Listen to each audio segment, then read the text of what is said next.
अब खबर प्रयागराज से सामने आ रही है, जहां महाकुंभ के अवसर पर बॉलीवुड अभिनेत्री ममता कुलकर्णी ने संगम में आस्था की डुबकी लगाई और इसके बाद गृहस्थ जीवन का हिस्सा त्याग कर संन्यास लेने का निर्णय लिया। आपको बता दें कि ममता कुलकर्णी, जिन्होंने कई बड़ी फिल्मों में अभिनय किया है, वहीं किन्नर अखाड़े में संन्यास लिया और उन्हें नया नाम यमा माई ममता नंद गिरी दिया गया। किन्नर अखाड़े में उनका पिंडदान किया गया और फिर पारंपरिक रीति रिवाजों के साथ उनका पटाभिषेक भी हुआ। इस दौरान ममता कुलकर्णी भावुक हो गई और उनकी आंखों से आंसू बहने लगे। ममता ने किन्नर अखाड़े के आचार्य महामंडलेश्वर लक्ष्मी नारायण त्रिपाठी से आशीर्वाद लिया और अखिल भारतीय अखाड़े के अध्यक्ष रविंद्र पुरी से भी मुलाकात की।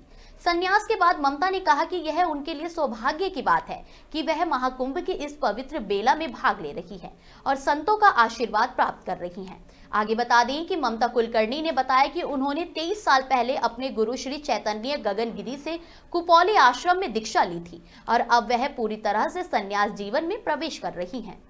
गुरु श्री चैतन्य गगनगिरी नाथ, ये भी चुना अखाड़े से ही है और मैं लक्ष्मी श्री नारायण त्रिपाठी डॉक्टर से 2 साल में संपर्क में थी और उन्होंने मेरी 23 साल की तपस्या को समझा और जगत गुरु महेंद्र नंद तिवारी ने मेरी परीक्षा ली 2-3 दिन से कि मुझे कितना ज्ञान तप और ब्रह्म विद्या के बारे में क्या जानकारी थी, ये मुझे नहीं मालूम था। ये 3 दिन से मेरी तपस्या जो 23 साल की थी उसका इम्तिहान चल रहा था और मैं उसमें पूरी तरह उत्तीर्ण हो गई। मुझे कल से ही महामंडलेश्वर बनने का न्योता मिला था और मैं काफ़ी चीज़ देखिए 3 रास्ते होते हैं आध्यात्मिक जीवन के लिए।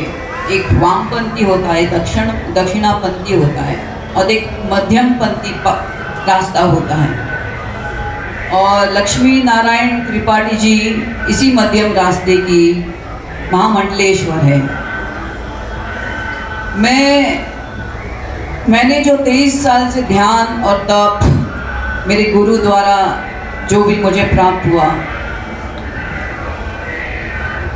मैं सबको आध्यात्मिक जीवन के द्वारा सबको स्वतंत्र करने आई हूँ और मुझे लक्ष्मी नारायण त्रिपाठी से बेहतर कोई और